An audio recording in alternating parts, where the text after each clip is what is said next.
Jeshi la polisi mkoa wa Rukwa limetoa ufafanuzi kuhusiana na taarifa zisizo sahihi zinazosambazwa katika mitandao ya kijamii zinazodai kuwa wafuasi wa Chama cha Demokrasia na Maendeleo Chadema wakati wakipanda miti wilayani Nkasi wamevamiwa na mabavu kutumika kuwatawanya na kuwakamata. Jeshi la polisi limekanusha taarifa hizo na kusema kuwa taarifa hizo sio za kweli, zina lengo la kupotosha na kuzusha taharuki zisizo na msingi, kwani katika wilaya ya Nkasi na mkoa wa Rukwa kwa ujumla hakuna tukio la kuvamiwa wala wafuasi wa Chadema waliokamatwa.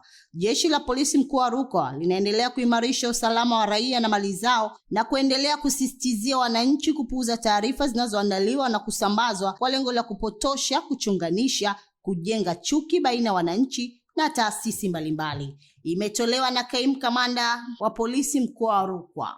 Haya yamejiri baada ya mwenyekiti wa Chama cha Demokrasia na Maendeleo Chadema wilaya ya Nkasi, Galincha John Kiliko, amedai kuwa jeshi la polisi wilayani humo limezuia wafuasi wa chama hicho kuadhimisha miaka 33 ya tangu kuanzishwa kwa chama hicho. Galincha alipozungumza na Mwanahalisi TV amesema, tulitoa taarifa kama leo tutapanda miti kwa ajili ya kuadhimisha miaka 33 ya Chama cha Demokrasia na Maendeleo Chadema, lakini wakati tunafika eneo la tukio, jeshi la polisi wamefika na mitutu ya bunduki kutuzuia. Kusema kweli, wananchi wameogopa sana na zoezi hilo limeshindikana, amesema Galincha.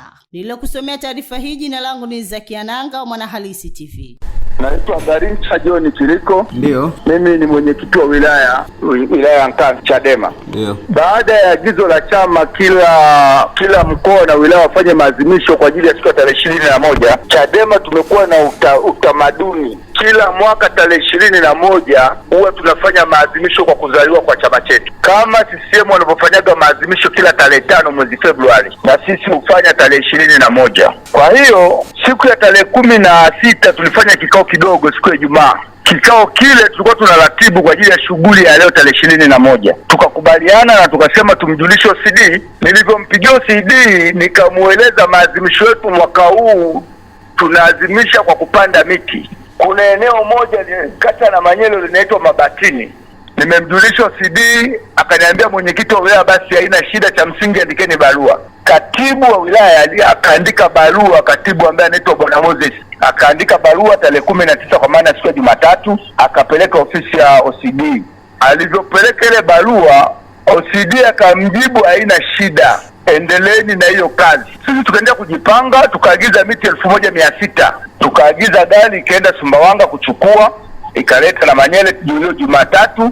Jana majira ya jioni ya saa 12 jioni nikapata ujumbe kutoka kwa katibu wangu, katibu wa Bwana Moses, kwamba mwenyekiti, tumezuiliwa kesho tusipande miti. Tukashangaa. Kwanza tukashangaa kupitia barua ya OCD. Mbona barua ya mwanzo ilisema hivi na ya pili imesema hivi? Kasema basi ndio hivyo. Cha ajabu leo kuanzia saa 2 asubuhi tunaanza kupata simu mbalimbali mtaani kwamba polisi wamejaa wengi, wanazuia nie Chadema msende kupanda miti eneo hilo la Mabatini. Basi tukajiuliza, mwandishi wa habari, ndio, kwamba sasa hili jambo linakuaje? Kupanda miti unaweza kuzuia watu wakati serikali yenyewe inahimiza watu wapande miti. Na hii hasara ya miti 1600 nani inamuhusu? Lakini mwisho wa siku tukasema basi tuache kama yalivyo. Miti tunayo, zoezi limezuiliwa na jeshi la polisi. Tutatumia njia nyingine, tutatafuta utaratibu wa kufanya ile miti. Kama tutagawa na nchi kwa namna zozote zile pale, tutajua namna kufanya. Lakini tukio lilopo huku ndio hilo, mwandishi wa habari. Wao cha kwanza walichozuia ni kusema msikusanyike, limezuia mkusanyiko. Pili, wamefika maeneo ya ambayo tukutakiwa tukafanya ile shughuli wakiwa wamesimama pale. Kwa hiyo wanachama ililazimika kila ambaye akiona pale inabidi anapitiliza. Wanabaki wanauliza sasa kuna nini, tunaambia kuna 1 2 3. Kwa walifanikiwa kuwadhibiti wanachama kwa mtindo huo. Wanachama wakashindwa kufika lile eneo kulingana na walipokuwa wametanda lile eneo.